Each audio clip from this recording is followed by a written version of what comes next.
अस्मद्गुरुभ्यो नमः। श्रीशैलेशदयापात्रं धीभक्त्यादिगुणार्णवं यतीन्द्रप्रवणं वन्दे रम्यजामातरं मुनिम्। नीलातुङ्गस्तनगिरितटी सुप्तमुद्बोध्य कृष्णं पारार्थ्यं स्वं श्रुतिशतशिरः सिद्धमध्यापयन्ती स्वोच्छिष्टायां स्रजिनिगलितं या बलात्कृत्य भुङ्क्ते गोदा तस्यै नम इदमिदं भूय एवास्तु भूयः।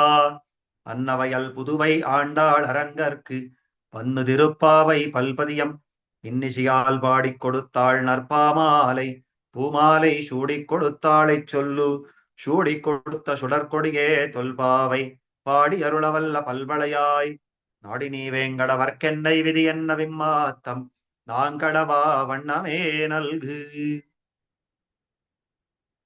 சூடிக் கொடுத்த நாச்சியார் திருவடிகளே சரணம்.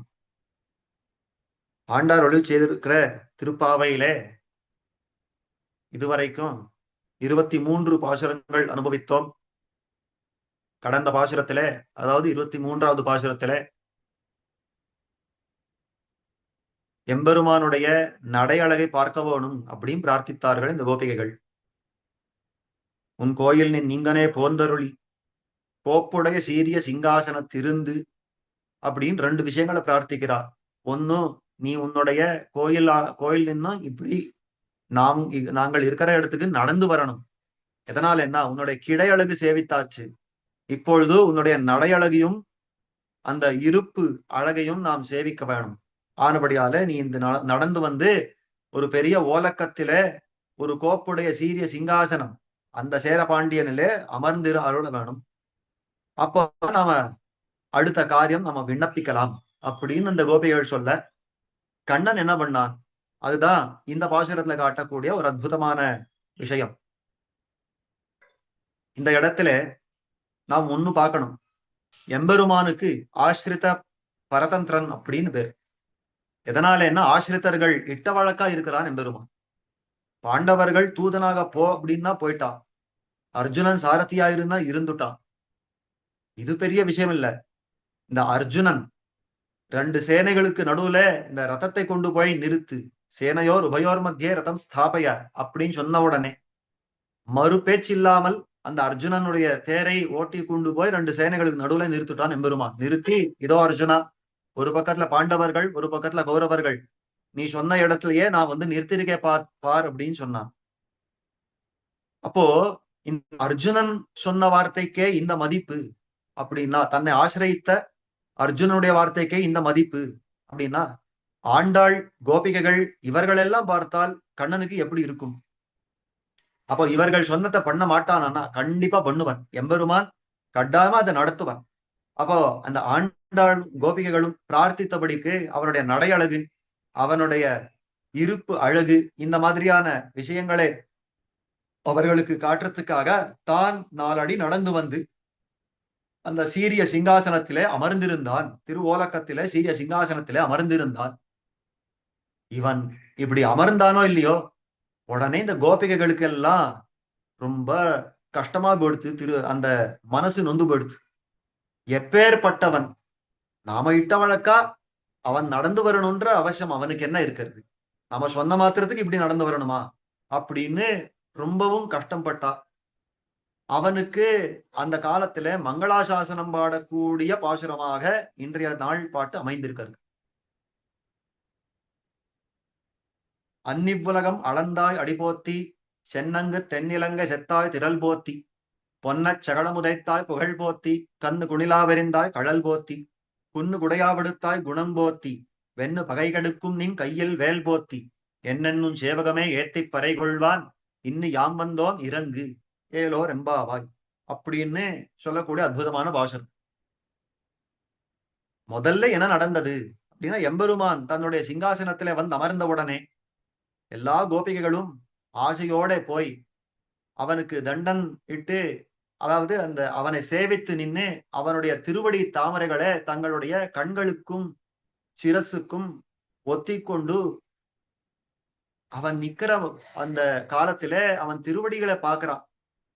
அவனுடைய திருவடிகள் எப்படி இருக்கும் அப்படின்னாக்கா, இந்த தேவிமார்கள் இருக்கிறாளே, அதாவது ஸ்ரீதேவி நாச்சியார் என்ன, பூமி தேவி நாச்சியார் என்ன, நீலாதேவி நாச்சியார்னா இவர்கள் எல்லாம் கூசி நடுங்கி பிடிக்கும் மெல்லடி அப்படின்னு காட்டுறா. இவ எல்லாம் ரொம்ப பயத்தோட அந்த திருவடியை பிடிக்கிறா. சப்ரேம பீதி கமலாகர பல்லவாபியாம் சம்வாகனேபி சபதிக்லமம் ஆததானவ் அப்படின்னு பிரதிவாதி பயங்கரம் அண்ணா காட்டுறார். பிராட்டியுடைய திருக்கை எப்படி இருக்கும்? செந்தாமரை கை அப்படின்னு முன்னாடியே பார்த்து இருக்கிறோம்.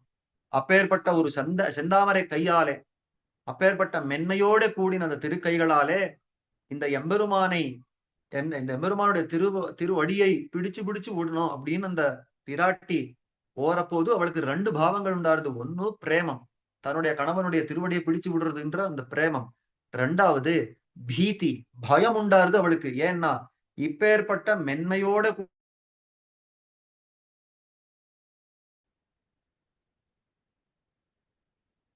இந்த பயம் எதனாலே அப்படின்னா அந்த பிராட்டியினுடைய செந்தாமரை கைகள், அந்த கைகளாலே அவனுடைய திருவடியை பிடிக்க போனால் இன்னும் அந்த கை தொடவும் இல்லை, அதுக்குள்ள செவந்து போறது அவனுடைய திருமேனி. அந்த அளவுக்கு ஒரு சௌகுமாரியம் அதை காட்டுறது. சப்ரேம பீதி கமலாகர பல்லவாபியாம் சம்வாகனேபி சபதிக்லமம் ஆததானும்.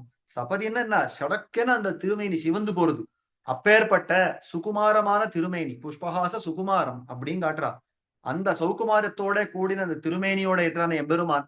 நாம இத்தனை பேர் நம்முடைய கண்கள்ல ஒத்துண்டு இந்த திருவடிய இப்படி நம்ம தொட்டு இருக்கிறோமே.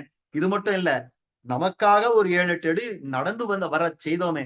எப்பேற்பட்ட ஒரு ஒரு கிரௌரியம் இது! இந்த எம்பெருமானோட திருவடிக்கு எப்பேற்பட்ட ஒரு கஷ்டம் அப்படின்னு நினைச்சு உடனே மங்களாசாசனம் பாட ஆரம்பிக்கிறார். அன்னிவ்வுலகம் அளந்தாய் அடிபோத்தி. அந்த திருவடிக்கு முதல்ல மங்களாசாசனம் பண்றா. உன் சேவடி செவ்வி திருக்காப்புன்னு சொல்லக்கூடியவர்களுடைய மகள் தானே இவள். அப்போ அந்த பல்லாண்டு பாடுறது அப்படின்றது இவளுக்கு எப்படி வந்தது அப்படின்னாக்கா பைத்திருக்க தனம். இவளுடைய பிதாக்கள்னா இவர் ஒரு பெரிய ஆழ்வாரை மட்டும் சொல்லல. இருக்கிற அத்தனை பேர் ஆழ்வார்களும், அந்த சித்தப்பா பெரியப்பான்னு வச்சுக்கோங்க, எல்லா பிதாக்களும் சேர்ந்து இவளுக்கு ஒரு சொத்தை கொடுத்திருக்காரு. 5 குடிக்கு ஒரு சந்ததி ஆழ்வுன்றதுல ரொம்ப ஆச்சரியமா காட்டுறா. 5 குடின்னா 5கின்ற குடி. எந்த எம்பெருமானுக்கு என்ன வந்துடுறதோன்னு வயிறு பிடிக்கிற அந்த குடி, அந்த ஆழ்வார்கள் குடியிருக்கிறதே, அது அத்தனை பேருக்கும் 10 பேர் ஆழ்வார்களுக்கும் ஒரு சந்ததியா பிறந்தா. அப்போ அவர்களுக்கு இருக்கிற தனங்கள், அவருக்கு இருக்கிற சொத்தெல்லாம் இவளுக்கு வந்து சேர்ந்துடுமோ இல்லையோ? என்ன சொத்துன்னா திருப்பல்லாண்டு மங்களாசாசனம் தான் இவருக்கு இருக்கிற பெரிய சொத்து. அது அத்தனை பேருடைய மங்களாசாசனமும் இவர் ஒருத்தி இடத்துல வந்து சேர்ந்தது. அப்பேற்பட்ட வைபவத்தோட கூடினவள் இந்த ஆண்டாள் இருக்கிறாளே, அவள் மங்களாசாசனம் பண்றா. உடனே கேட்டார் சுவாமி, மங்களாசாசனம் பண்றது ஸ்வரூப விருத்தமா இல்லையா அப்படின்னா அதெல்லாம் பெரிய விசாரமா காட்டி கொடுக்கிறார் ஸ்ரீவச்சன பூஷணம்ன்ற திவ்ய சாஸ்திரத்திலே சொல்றார். ஞான தசையிலே ரக்ஷக பாவம் தன் கப்பிலே கிடக்கும், பிரேம தசையிலே தட்டுமாறி கிடக்கும். அந்த எம்பெருமானுக்கு 2 விதமான குணங்கள் உண்டு. ஆத்ம குணங்கள்னு ஒரு சில, தேக ரூப குணங்கள் அப்படின்னு சில. அவனோட திவ்ய ஆத்மஸ்வரூபத்துக்கு உண்டான குணங்கள் வாத்சல்யம், சௌஷீல்யம், அதாவது சௌலபியம் இத்தியாதி எல்லாம் இருக்கிறதே அவனுடைய ஆத்மஸ்வரூபத்துக்கு உண்டான குணங்கள். அதெல்லாம் பார்க்கிறச்சே அவன் எப்பேற்பட்டவன், அவன் தான் ரக்ஷகன், நாம் தான் ரட்சிக்கப்படுறவர்கள் அப்படின்ற ஞானம் உண்டாருது. அதே ஞானிகள் இந்த மாதிரியான அந்த எம்பெருமானுடைய ரட்சணத்தை சொன்ன ஞானிகள், காக்கும் இயல்வினன் கண்ண பெருமான் அப்படின்னு சொன்ன அந்த அதே ஞானிகள் அவருடைய திருமேனி அழகு, அந்த சௌகுமாரியம் அப்படின்றத பார்க்கிறச்சே பல்லாண்டு பல்லாண்டு பல்லாயிரத்தாண்டுன்னு பாட ஆரம்பிச்சிருவோம். அந்த திருமேனிய பார்க்கிற போது அவர்களுக்கு அவன் ரக்ஷகன்றது போயிடுறது. அதுதான் சொல்றா, பிரேம தசையிலே தட்டுமாறி கிடக்கும் ரக்ஷக பாவம் தட்டுமாறி கிடக்கும் அப்படின்னு காட்டுறா. அப்ப அவருடைய திருமேனிய பார்க்கிறச்சே, அந்த மென்மையை பார்க்கிறச்சே, அந்த சௌகுமாரியத்தை பார்க்கிறச்சே இவனுக்கு என்ன வர்றதோன்னு வயிறு பிடிக்கிறவாதான் உண்டு. இதுக்கு பல உதாரணங்கள் காட்டுறா. அதாவது இப்போ ஒரு உதாரணம் சொல்லணும் அப்படின்னா, இந்த விஸ்வாமித்ரர் அகம் வேத்மி மகாத்மானம் ராமம் சத்யபராக்கிரமம் அப்படின்னு அவருடைய பெருமையெல்லாம் நன்னா தெரிந்தவர், அவருடைய சக்தியெல்லாம் நன்னா தெரிந்தவர். யாக சம்ரட்சணார்த்தமாக இவனை தான் நீ கொடுத்தாகணும் அப்படின்னு வசிஷ்டரையும் பிரமாணமாக கொண்டு தான் ஸ்தாபித்தவர். ஆனா அந்த ராமன் கையில தாட்டகைய வதம் பண்ண வைக்கிறார். அந்த வதம் பண்ற காலத்திலே தாட்டகைய பார்த்தவுடனே ராமனுடைய அந்த பெருமை மறந்து போச்சு. அகம் வேத்மி மகாத்மானம் ராமம் சத்ய பராக்கிரமம் சொன்ன அந்த பராக்கிரமம் என்ன, அந்த மகத்துவம் என்ன, இதெல்லாம் மறந்து போச்சு விஸ்வாமித்திரருக்கு. ஸ்வஸ்தி ராகவயோ ரஸ்து, இந்த ராகவர்களுக்கு ஸ்வஸ்தி மங்களங்கள் உண்டாகணும், இவர்களுக்கு எந்த தீங்கும் வரக்கூடாதுன்னு மங்களாசாசனம் பண்ண ஆரம்பிச்சுட்டான். இந்த மாதிரி ஒருத்தரானா தசரதன், அதாவது சக்கரவர்த்தி, ஸ்ரீ ஜனகராஜ திருமகள் அப்படின்னு சொல்லி ஒரு பெரிய சூத்திரத்துல எத்தனை பேரெல்லாம் இந்த மங்களாசாசனம் பண்ணியிருக்கிறா அப்படின்னு காட்டுறான். அப்பேற்பட்ட இந்த மங்களாசாசனம் எதனால வருது, இந்த மங்களாசாசன பரதை எதனால வருதுன்னா, இது என்ன ஏதோ பல காலம் இந்த எம்பெருமான தெரிஞ்சிருந்தாதான் வரும் அப்படின்றது கிடையாது. குஹப்பெருமாளை பாருங்கோ, அன்னைக்கு சாயங்காலம் பெருமாளை பார்த்தார், ராத்திரி ஆனா உடனே மங்களாசாசனம் திருமேனிக்கு என்ன வந்துடுறதோன்னு காத்து கொடுத்தார். இந்த பெருமாள் இளைய பெருமாள், அதாவது இளைய பெருமாளை அதிசங்கை பண்ணி ஸ்ரீ குஹப்பெருமாள் இளைய பெருமாளை அதிசங்கை பண்ணா, இருவரையும் அதிசங்கை பண்ணி ஸ்ரீ குஹப்பெருமாள் பரிகரம் இவர்களை நோக்கிட்டுறேன்னு இந்த சூத்திரம் காட்டுறச்சே, இந்த எம்பெருமானை ரட்சிக்கிறதுக்காக அவன் பட்டுப்பாடு தனக்கு இளைய பெருமாளையும் அதிசங்கை பண்ணி அவன் எம்பெருமானை ரட்சிக்கணும் அப்படின்னு பார்த்தா. இதெல்லாம் எப்படி சுவாமி நடக்கும்னா, ஒரு நாள் முகத்திலே விழித்தவர்களை வடிவழுகுபடுத்தும் பாடாய்த்து, ஒரு நாள் திருமுகத்திலே விழித்தவர்களை வடிவழுகுபடுத்தும் பாடாய்த்துது அப்படின்னு காட்டுறான். அந்த அளவுக்கு இருக்கிற அந்த சௌக்குமாரியாதிகள் எல்லாம் பார்க்கிறச்சே ஆண்டாள் உடனே மங்களாசாசனம் பண்றா. அன்றி உலகம் அளந்தாய் அடிபோட்டு, அன்னைக்கு நீ திரிவிக்ரமனா வளர்ந்தீங்க எம்பெருமானே, இந்த திரிவிக்ரமனா வளர்ந்தச்சே இதே அடியால தானே நீ மொத்தம் ஜெகத்துல அளந்திருக்கிற, அந்த திரிவிக்ரமாவதாரத்துல இருந்த அந்த அடிகளுக்கு பல்லாண்டு, அன்று உலகம் அளந்தாய் இன்று போற்றின்றான்.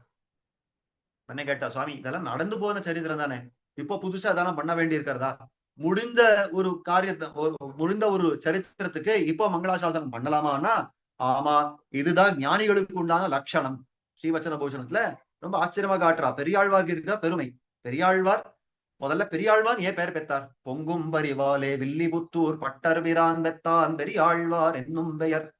எனக்கு பட்டர்பிரான் அப்படின்னு அந்த ஆழ்வாருக்கு ஒரு பட்ட பேர், விஷ்ணு சித்தர் அப்படின்னு தான் பேர் அவருக்கு. அப்பேற்பட்ட அந்த விஷ்ணு சித்தர் பெரியாழ்வார்னு பெயர் பெற்றாரே எதனாலே, பாசுரங்கள் நிறையா பாடினார் அப்படின்றபடியாலியா கிடையாது, அவருக்கு வயசு எல்லா ஆழ்வார்களுக்காட்டிலும் முதல்ல பிறந்தவர் அப்படின்றபடியாலியா கிடையாது.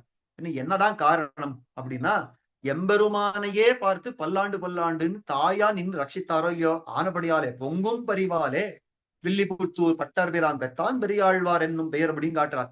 அப்போ எதனால இந்த பெரியாழ்வாருக்கு இந்த பெயர் வந்தது அப்படின்னா, அந்த ஸ்ரீவச்சன பூஷணத்துல ரொம்ப ஆச்சரியமா காட்டுறார்.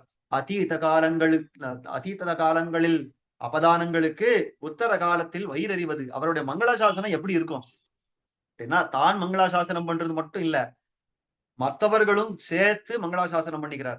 இத ஒரு அனுகூலர்களை மட்டும் சேர்த்துனாலும் கிடையாது, பிரதிகூலர்களான ஐஸ்வர்யார்த்திகள் கைவல்யார்த்திகளையும் சேர்த்துண்டு மங்களாசாசனம் பண்றார். இதெல்லாம் திருப்பல்லாண்டுல பாசுரங்களா இருக்கிறது.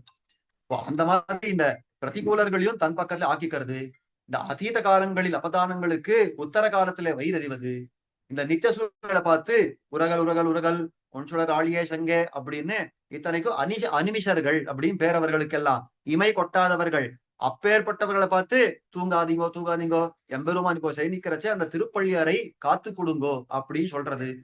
இவர்களுக்கெல்லாம் கைங்கர தேசிகர்னு பேரு. கைங்கரியம் எப்படி பண்றதுன்னு சொல்லி கொடுக்குற ஆச்சாரியர்களான அந்த நித்திய சூரிகளுக்கு இப்படி கைங்கரியம் பண்ணுங்கோன்னு உபதேசிப்பது. இந்த அளவுக்கு அவர் வயிறறியத்துக்கு என்ன சுவாமி காரணம்னா, அதுதான் மங்களாசாசன பரத்தை. அப்போ அந்த அதீத காலங்களில் அபதானங்களுக்கு உத்தர காலத்தில் வயிறறிவதுன்றாரே, அதுதான் இங்க காட்டுற. அன்னி உலகம் அளந்தாய் அடிபோத்தி. அவனுடைய திருமேனி எத்தனை சுகுமாரமா இருக்கிறது.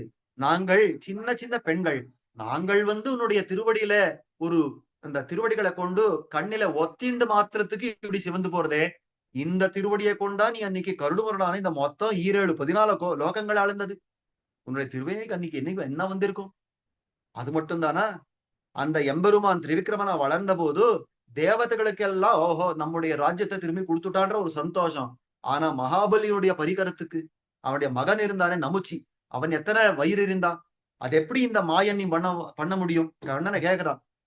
எப்படி இந்த மாயத்தை பண்ண முடியும், நீ சின்ன காலால கேட்ட, இப்ப சின்ன காலால தானே அளக்கணும், நீ சின்ன காலால கேட்டு பெரிய காலால அளக்குறியே, உன்னை விட்டே நான் பார் அப்படின்னு அந்த மாதிரி ஒரு பெரிய சேனையோட அவனை தாக்குறச்சே, அவள் எல்லாரும் அவள் கூட அதாவது சண்டை போட வந்தது எம்பெருமானுக்கு, சண்டை போட வேண்டி இருந்து பெருமாளுக்கு, சுழற்சிய வாதி சுழற்சிய அப்படின்னு எல்லாம் காட்டுறான். அப்ப இந்த மாதிரி அந்த எம்பெருமான் திரிவிக்ரமனா வர்றச்சே, அவன் திருமேனி அவன் திருவடி மென்மைக்கு மட்டும் இல்ல, அவன் திருமேனிக்கே எத்தனை ஆபத்துகள் வந்துடுச்சு.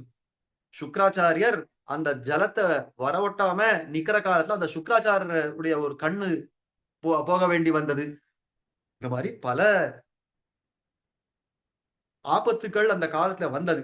அது எல்லாவத்துக்கும் இன்னைக்கு வயிறு எறிறா இவா ஆண்டாளும் கோபிகளும் இன்னைக்கு வயிறு எறிறா. ஐயோ இன்னைக்கு திருவடிக்கு என்ன வந்துடுத்தோ, அன்னி உலகம் அளந்தாய் அடிபோத்தி சென்னங்கு தென்னிலங்கை செத்தாய் திரள் போத்தி சென்று அங்கு சென்று அங்கு தென்னிலங்கை செத்தாய் திரள் போத்தி.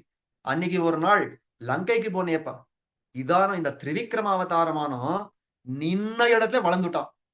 இவன் எங்கேயும் பெருசா தாண்டியல போகல, ஒரு அடி அந்த பக்கம் அண்ணண்ட இன்னண்ட நகரல, நின்ன அடியில வளர்ந்துட்டா. வளர்ந்த மாத்திரத்துக்கு இந்த ஒரு அடியால கீழ்லோகங்கள் எல்லாம் அளக்கப்பட்டது, ஒரு அடியால மேல் லோகங்கள் எல்லாம் அளக்கப்பட்டது, முடிஞ்சு போச்சு. ஆனால் ராமனா பிறந்தாரோ இல்லையோ, அந்த ராமனா பிறந்தாரோ இல்லையோ,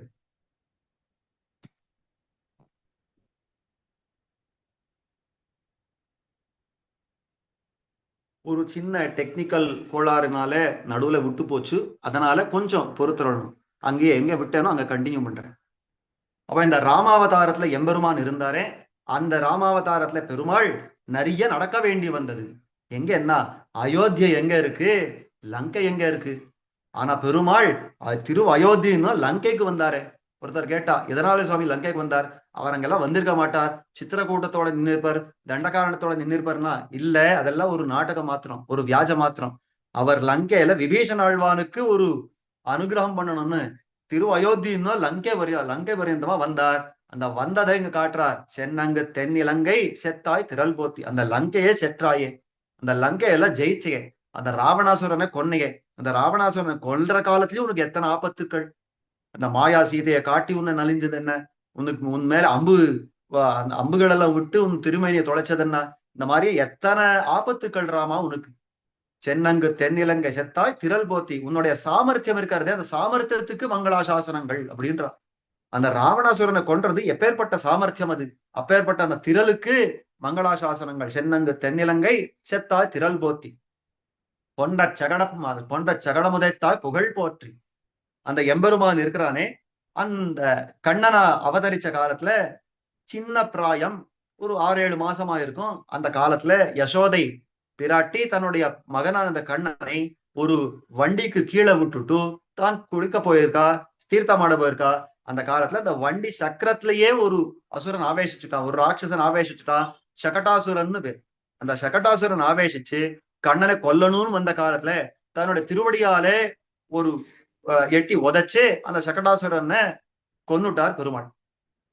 அதுக்குதான் காட்டுறாருங்க. அந்த சகட்டாசுரன் வந்தானே, அவன் வர்றச்சே பெத்த தாய் பக்கத்துல நின்னு அவனை ரட்சிக்க முடியல. அப்பேற்பட்ட அந்த இடத்துல தன்னை தானே ரட்சிச்சுட்டானே, அதுதான் ரொம்ப ஆச்சரியமான விஷயம். இத்தனைக்கும் ராமன் எப்போ லங்கையில போய் ராவணனோட யுத்தம் பண்ணதுன்னா, யுத்த யோக்கியத்தை எல்லாம் வந்துடுத்து, நன்னா வயசானதுக்கு அப்புறம் யுத்தங்கள் எல்லாம் பண்ற அந்த திறமை வந்ததுக்கு அப்புறம் அங்க போய் நல்லா சண்டையிட்டார்.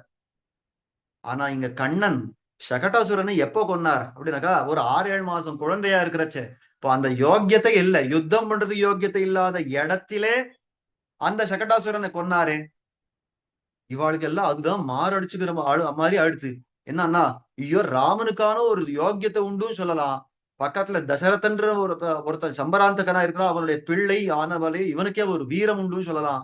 பக்கத்துல ஒரு படையாக ஒரு மதில் சுவரா நடக்கிற மதில் சுவரை போல லக்ஷ்மணன் இருக்கிறான், அவன் பாத்துக்கிறான் சொல்லலாம்.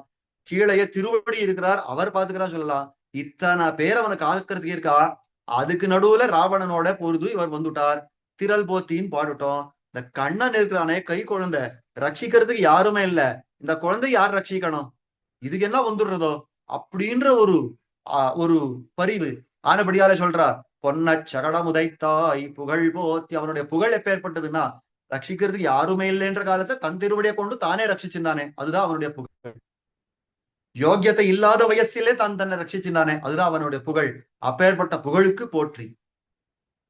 அதாவது பொன்னச் சகடம் உதைத்தாய் புகழ் போத்தி, கண் குணிலா வெறிந்தாய் கழல் போத்தி. கண்ணு குணிலா வெறிந்தாய். இன்னொரு காலத்துல கொஞ்சம் வளர்ந்த கண்ணன், ஒரு 6-7 வருஷம் பிராயமா இருக்கும். அந்த காலத்துல அவன் மாடு மேய்க்கப்போ அப்படின்னா யசோதை சொல்லுவா, மாடு மேய்க்கப்போ கண்ணா அப்படின்னா போயிடுவான் எம்பெருமான். ரொம்ப ஆச்சரியமான அந்த மாடு மேய்க்கிற வைபவங்கள் எல்லாம் ரொம்ப ஆச்சரியமா சொல்லப்படுறது நம் ஆழ்வார்களாலே, நம் ஆச்சாரியர்களாலே. அப்பேற்பட்ட அந்த எம்பெருமான் மாடு மேய்க்க போற காலத்துல அந்த இடத்துல ஒரு வத்சம், வத்சம்னா ஒரு சின்ன கண்ணுக்குட்டி, அந்த கண்ணுக்குட்டி வேஷத்துல ஒரு அசுரன் வந்துட்டான். அதே காலத்துல, வேற காலத்துல இல்ல, அதே காலத்துல ஒரு விளாங்கனியாக, மரத்து மேல தொங்குற ஒரு விளாம்பழமாக ஒரு அசுரன் அங்க அந்த விளாம்பழத்துல ஆவேசிச்சுட்டான். ஒரு பக்கத்துல ஆனா கண்ணுக்குட்டி, ஒரு பக்கத்துல ஆனா விளாம்பழம். அதாவது கபித்தாசுரன், இவா 2 பேர், வத்சாசுரன் கபித்தாசுரன் 2 பேர் வந்தார் இல்லையோ. கண்ணன் பார்த்தார், நான் இவா 2 பேர் கூட தனித்தனியா சண்டை போட்டாலும் நடக்காது, ஆனபடியால ஒண்ணு பண்ணுவோம், இவனை எடுத்து ஒரு கல்லாட்ட விடுச்சு அந்த பழத்து மேல எரியறேன், இப்போ இவனும் போயிடுவான் அந்த பழமும் போயிடும் அப்படின்னு இந்த கண்ணை 4 கால் பிடிச்சு சுழட்டி சுழட்டி மேல அடிச்சானா. அந்த கபித்தத்துக்கு அடிச்சு அவ 2 பேரும் ஒருத்தருக்கு ஒருத்தர் அடிச்சு அவ போயிட்டான்.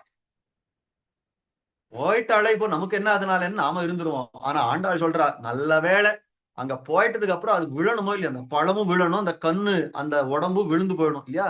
நல்ல வேளை அந்த கண்ணன் தலையில விழாம இருந்ததே, தப்பிச்சா நம் கண்ணன் அப்படின்றாளாம்.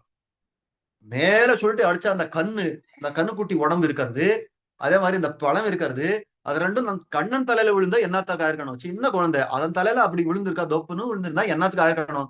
நல்ல வேளை விழலையே அப்படின்னு மங்களாசாசனம் பண்றா. கண்ணு குணிலா வெறிந்தாய் கழல் போத்தி. உடனே கேட்டா முதல் அடியிலையும், அதாவது அஹ் அன்னி உலகம் அளந்தாய் அடி போத்தி, அங்கேயும் திருவடியா சொல்றார். இங்கேயும் கண்ணு குணிலா விரைந்தாய் கடல் போத்தின்னு கடல்னு திருவடியா சொல்றார். இது திரும்ப சர்வித்த சரவணம் ஆகாத சுவாமி, திருவடிக்கு அங்கேயும் பல்லாண்டு இங்கேயும் பல்லாண்டு அப்படின்னா, இல்ல இல்ல, அந்த திருவடி நின்ன நிலையில இருக்கிற திருவடிக்கு பல்லாண்டு, இங்கே குஞ்சித பாதங்களுக்கு பல்லாண்டு. குஞ்சிதம்னா அந்த கண்ணை எரியணும்னா கொஞ்சம் மடக்கி வச்சுட்டு இருக்கானா இல்ல, காலு கொஞ்சம் மடக்கி அப்படியே மேல சொல்றதுக்கு காத்திருக்கானா இல்லையா, அந்த திருவடிகளுக்கு பல்லாண்டு. ரொம்ப ஆச்சரியமா காட்டுறான். அது கண்ணு குணிலா வெறிந்தாய் கழல் போத்தி, குன்னு குடையா வெடுத்தாய் குணம் போத்தி, குன்னு குடையா வெடுத்தாய் கோவர்தன தருணத்தை ரொம்ப ஆச்சரியமா காட்டுறான். 7 வருஷம் பிராயம். அயம் சப்தாகனோ பாலகா அப்படின்னு இந்த எம்பெருமான் இருக்கிற, சப்தகாயனோ பாலகா அப்படின்னு இந்த எம்பெருமான் இருக்கிறானே, 7 வருஷம் பிராயம் தான், அவன் ஜாஸ்தி இல்ல. அந்த காலத்துல இந்திரனுக்கு இந்த மொத்தம், அதாவது அன்னக்கூட்டத்தை நடத்தணும் அப்படின்னு அந்த ஊர்ல எல்லாம் கோலாகலமா அவெல்லாம் நடந்துட்டு இருக்கிற காலத்துல கண்ணன் கேட்டானா, யாருக்கா இந்த பிரசாதங்கள் எல்லாம் பண்ணி படைக்கிறீங்க இந்திரனுக்கு, எதனால இப்படி பண்றீங்கன்னா, அவ சொன்னாளா, இந்திரன் தான் நமக்கு பர்ஜன்யம் கொடுக்கிறவன், இந்த மழையெல்லாம் இந்த காலாகாலத்துக்கு கொடுக்கிறவன், ஆனபடியாலே அவனுக்கு இந்த உணவை கொடுக்குறோம், வருஷத்துக்கு ஒரு முறை இந்த அன்னக்கூட்ட உற்சவத்தை பண்றோம் அப்படின்னு சொன்ன உடனே கண்ணன் சொன்னானா, இங்க விஷயம் என்னன்னா, இந்த பிரசாதமானது தேவதாந்தரங்களுக்கு போகக்கூடாது, போகங்களாக தேவதாந்தரங்களுக்கு போகக்கூடாதுன்னு தடுத்துட்டான். அதுக்காக கண்ணன் சொன்னானா, இல்ல இல்ல, நீங்க சொல்றது தப்பு, இந்திரன் இல்ல நமக்கு பர்ஜன்யம் கொடுக்கறது, இதோ பாருங்க கோவர்தன மலை நிக்கிறதே, இதுதான் நமக்கு விளைச்சல் எல்லாம் நல்லா கொடுக்கும். இந்த மலை இருக்கவே தான் இந்த மேகங்கள் எல்லாம் தங்கி நமக்கு மழை பெய்யும். இந்த மேகத்துல இந்த மலை பிரதேசத்துல தான் நல்ல விளைச்சல் எல்லாம் இருக்கும், அங்கதான் மாடு எல்லாம் போய் மேயறது. எல்லாத்தையும் காரணம் இந்த கோவர்தன் தானே, இந்த கோவர்தனனுக்கே எல்லாத்தையும் படங்கோ அப்படின்னு சொன்ன உடனே எல்லாரும் ஒத்துண்டா. கோவர்தனனுக்கு அன்னக்கூட்டோத்சவம், அகம் கோவர்தனோஸ்மின்னா கண்ணன் மொத்தட்டு சாப்பிட்டான். இதெல்லாம் பெரிய விஷயம் இல்ல, இதெல்லாம் பார்த்துட்டு இருந்தான் இந்திரன். பசி கோபம், எனக்கு வர வேண்டிய அன்னத்தை அவன் பறிச்சுட்டானே அப்படின்ற ஒரு கோபம்.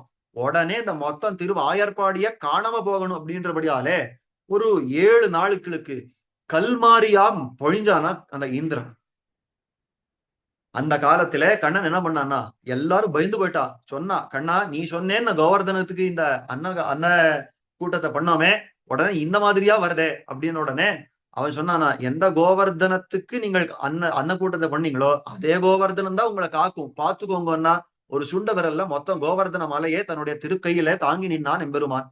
எத்தனை நாளுக்குன்னா 7 நாளைக்கு.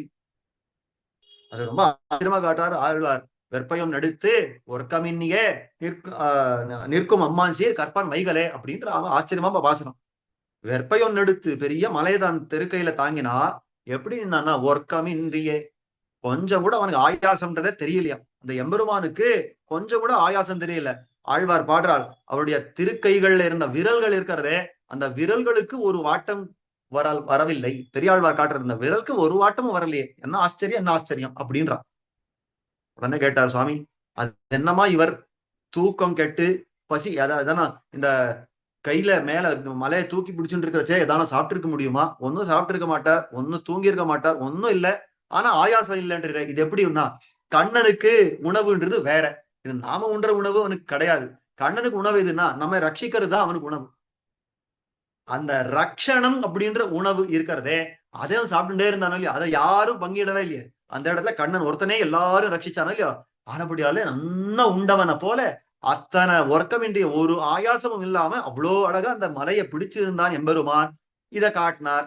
இந்த குணத்துக்கு பல்லாண்டு. இங்க என்ன சுவாமி குணம் காட்டப்பட்டது அப்படின்னா, அவனுடைய ரட்சகத்துவம் அப்படின்றது ஒண்ணு. அந்த ரட்சகத்துவத்தோட சேர்ந்து இது யார ரட்சிச்சான் அப்படின்றதும் முக்கியமா போறது.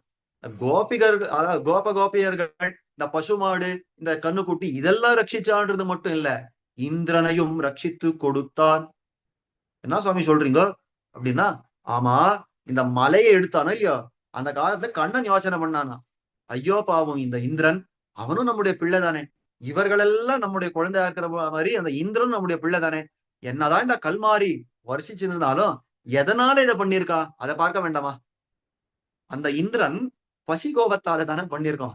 அவனுடைய உணவை தான் பறிச்சோம். அவனுடைய பிராணனையும் பறிக்க வேண்டாம், விட்டுடுவோம். அவனை பிராணனோட விட்டுடுவோம். அவனுக்கு நம்ம சக்கராயுத்தை காட்ட வேண்டாம் இருந்தானா, அந்த குணத்துக்கு போற்றி பல்லாண்டு காட்டுறா. ரொம்ப ஆச்சரியமா காட்டுறா. கண்ணு குன்னு குடையாவெடுத்தாய் குணம் போத்தி. அது மேல வெண்ணு பகை கெடுக்கும் நின் கையில் வேல் போத்தி. வெண்ணு பகை கெடுக்கும் நின் கையில் வேல். இந்த அந்த விரோதிகள் எல்லாம் இருக்காளோ இல்லையோ, அந்த விரோதிகள் எல்லாம் போய் இந்த வேல் தானே பாஞ்சு அந்த விரோதிகள் எல்லாம் கொண்டுடுறதாம். அதாவது வெண்ணு பகை கெடுக்கும் நின் கையில் வேல் போத்தி. அந்த வேல் எம்பெருமானுக்கு எப்படி வந்தது? ரொம்ப ஆச்சரியமா காட்டுறா. சக்கரவர்த்தி தசரதனுக்கு என்ன இருந்தது? ஆயுதம் கையில என்ன? வில் இருந்தது. ஆனபடியால அவனுடைய மகனாரான ராமனுக்கும் கையில வில் வந்தது. அதே மாதிரி நந்தகோபனுக்கு வேல் இருந்தது. கண்ணனுக்கும் அந்த வேல் வந்துடுச்சு. வேல் எங்க சொல்லி பார்த்தோம்னா முதல் பாசுரத்துல பார்த்திருக்கோம். கூர்வேல் கொடுந்தொழிலன் இப்படி பாக்குறச்ச கூர்வேல், அந்த வேலை பிடிச்ச நந்தகோபன் பார்த்துட்டோம் ஐயோ. தகப்பனாருக்கு வேல் உண்டுன்னா கண்ணனுக்கும் வேல் உண்டு. ஆனபடியால இந்த வேலுக்கு போற்றி அப்படின்னு பாடுறா. இப்போ இந்த மாதிரியான அன்னி புலகம் அளந்தாய் அடிபோத்தி, சென்னங்க தென்னிலங்க செத்தாய் திரள் போத்தி, பொன்ன சகடமுதைத்தாய் புகழ் போத்தி, கண்ணு குள்ளாவிருந்தாய் கழல் போத்தி, புண்ணு குடையாவிடுத்தாய் குணம் போத்தி, வெண்ணு பகை கெடுக்கும் நின் கையில் வேல் போத்தி அப்படின்னு இந்த 6 மங்களாசாசனம் பண்றாளே, இதுதான் இந்த கோபியர்களுக்கு கட்டு, அம்ல, அவன, தீக்ஷ்ண, ரூக்ஷ, மது அப்படின்னு ஷட் ரசங்களா இருக்கிறது. நாம எல்லாம் இதோ இந்த சாத்து வந்து குழம்பு, கரம் வந்து பச்சடி இப்படின்னு நாம ஏதோ சேர்த்து காரம் உப்பு அது இதெல்லாம் சேர்த்து சாப்பிடுற மாதிரி, இந்த கோபியர்கள் எல்லாம், இந்த பக்தர்கள் எல்லாம் இருக்காள் இல்லையோ, அவளும் ஷட்ரசோபேதமான அற்புத ஆகாரம் உணவை தாங்கள் கொள்றா. அது எப்பேற்பட்ட ரசங்கள் அப்படின்னா, இந்த 6 ரசங்கள் தான். அன்னி புலகம் அளந்தாய் அடிபோத்தி, இவ 6 மங்களாசாசனம் பண்றா. அந்த திருவடிகளுக்கு பல்லாண்டு, அந்த அந்த திறமைக்கு பல்லாண்டு, அந்த குணத்துக்கு பல்லாண்டு, புகழுக்கு பல்லாண்டு, கடலுக்கு பல்லாண்டு, அந்த வேலுக்கு பல்லாண்டு, இந்த மாதிரி அந்த மங்களாசாசனம் பண்றாளே, இதுதான் இவர்கள் உண்ணும் அறுசுவை உணவு அப்படின்னு காட்டு. இதே மாதிரி தொண்டரடிப்புடி ஆழ்வார் ஒரு இடத்துல சொல்லிருக்கா. பச்சைமா மலை போல் மே நீ பவளவாய் கமலச் செங்கண் அச்சுதா அமரரேரே ஆயர்த்தம் கொழுந்தே என்னும் இச்சுவை தவிரையான் போய் இந்திரலோகமாளும் அச்சுவை பெரினும் வேண்டேன் அரங்கமானகருளானேன்.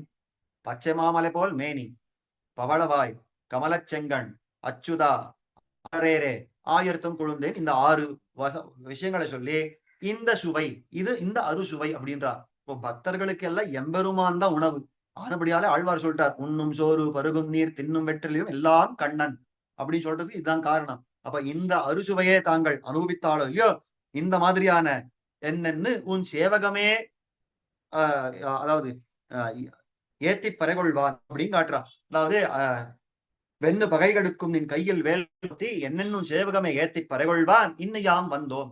இன்னும் நாங்கள் எல்லாம் முன்னாடி வந்திருக்கோம். இன்னைக்கு நாங்கள் முன்னாடி வந்திருக்கிறோம். என்ன பண்றதுக்குன்னா உன் சேவகமே யாம் பாடி, உன்னுடைய இந்த அற்புத சேஷ்டிதங்கள் எல்லாம் பாடி உனக்கு மங்களாசாசனம் பண்றதுக்காகவே வந்திருக்கோம்பா.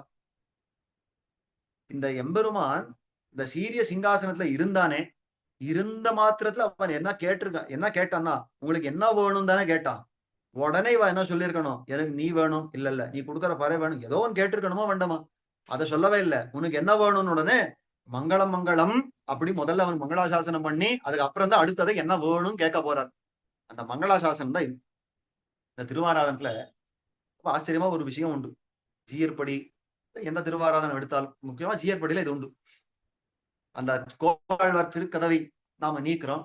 அந்த நீக்கின மாத்திரத்துல எம்பெருமானுக்கு மந்திராசனம் அந்த மந்திராசனத்துக்கு எழுந்தருள பண்ணி இந்த மாதிரி திருவாராதனம் கண்டள வேணும்னு எல்லாம் பிரார்த்திக்கிறதுன்னா அதெல்லாம் பண்றது இல்ல. முதல்ல என்ன பண்றது அப்படின்னாக்கா, பல்லாண்டு பல்லாண்டு பல்லாயிரத்தாண்டு பல கோடி நூறாயிரம் மல்லாண்ட திண்டோள் மணிவண்ணா அப்படின்ற அந்த பல் அடி அப்படின்னு ரெண்டு பாசுரங்கள் இருக்கிறதே, அந்த ரெண்டு பாசுரங்களை அனுசந்தானம் பண்ணித்தான் அதுக்கப்புறம் மாரிமலை அன்னி புலகம் இந்த பாசுரங்களை அனுசந்தானம் பண்ணித்தான் அப்புறம் பெருமாளை பிரார்த்திக்கிறோம். என்ன வேணும்னா, எதனால இதெல்லாம் மங்களாசாசனம் பண்றீங்கோ அப்படின்னு கேட்டா, நீ இந்த மாதிரி இந்த கோப்புடைய சீர சிங்காசனத்துல எழுந்தருளி இருக்கணும், நாங்கள் எல்லாம் உனக்கு அதாவது அந்தரங்கமான கைங்கரியங்கள் இருக்கிற இத்தனை கைங்கரியங்கள் எல்லாம் அவன் பண்ண வேணும் பிரார்த்திக்கிறது. இந்த மங்களாசாசனம்ன்றது எத்தனை முக்கியமான விஷயம், எப்படி நம்ம ஆச்சாரியர் காட்டிருக்கா அப்படின்னு காட்டக்கூடிய அற்புதமான விஷயம். இந்த பல்லாண்டு பாடுறதே நம்முடைய ஸ்வரூபமா இருக்கிறபடியாலே இன்று யாம் வந்தோம் இறங்கு அப்படின்னு ரொம்ப ஆச்சரியமா காட்டுற இந்த பாசுரத்திலே. அன்னி புலகம் அளந்தாய் அடிபோத்தி, சென்னங்கு தென்னிலங்கு செத்தாய் திரள் போத்தி, பொன்ன சகடமுதைத்தாய் புகழ் போத்தி, கண்ணு குணிலாவிருந்தாய் கழல் போத்தி, குன்னு குடையாவெடுத்தாய் குணம் போத்தி, வெண்ணு பகைகெடுக்கும் நின் கையில் வேல் போத்தி, என்னென்னும் சேவகமே ஏத்திப் பறைகொள்வான், இன்னையாம் வந்தோம் இறங்கேலோர் எம்பாவா என்ற பாசுரத்திலே.